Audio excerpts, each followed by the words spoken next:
السلام علیکم ګرانو کتونکو، امید لرم چې روغ جوړ باستی. زموږ د نن ورځې ویډیو د ټیک ټاک د فالوورز په اړه ده.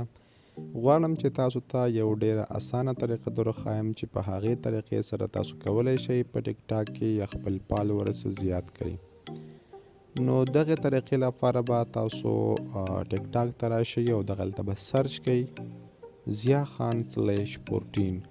نو زما دغه اکاونټ به تاسو ته راواوړي، دلته به راشئ او بیا به دغه فالوینګ آپشن کلیک کړئ. نو دلته به اوس تاسو ته هغه اکاونټ راشي کومې اکاونټ چې ټیک ټاک سره ویریفای شوي وي او دغه بلو ټیک پې لګېدلی وي. نو که تاسو په خپل ټیک ټاک کې یو اکاونټ سرچ کوئ او دغه ویریفای اکاونټ پیدا کوئ او بیا یې فالو کوئ، نو دغه به ستاسو لپاره ډېره زیاته مشکله وه. په دې خاطر مانې دغه ټول ما فالو کړل.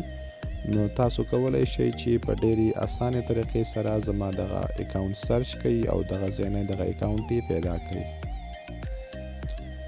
نو دلته به اوس تاسو دغه اکاونټ کومې چې ویریفای شوي وي دغه به تاسو فالو کوئ او واپس به یې غیر فالو کوئ. نو تاسو ګورئ دغه اکاونټ چې دی دغه زه فالو کوم او واپس یې غیر فالو کوم. نو دې سره تاسو دغه کم د ټیک ټاک آی ډي چې ده دغه کم اکاونټ چې دی نو دا خلکو ته مخې ته ورځي، ستاسو ویډیوګانې خلکو ته مخې ته ورځي.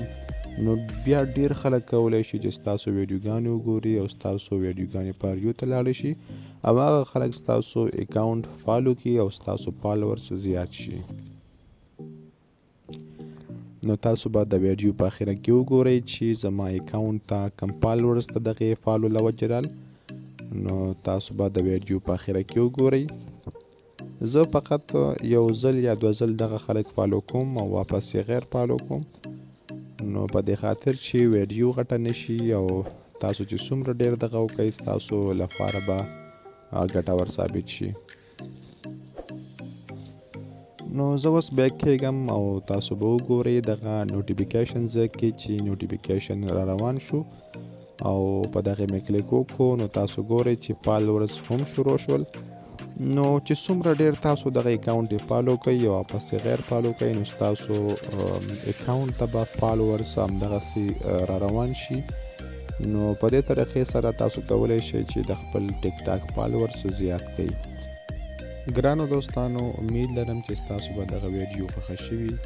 داسې نورو ښایسته ویډیوګانو لپاره زموږ چینل سبسکرایب کړئ او دغسې نورې ویډیوګانې مو ګورئ. تر بلې ویډیو د الله په امان.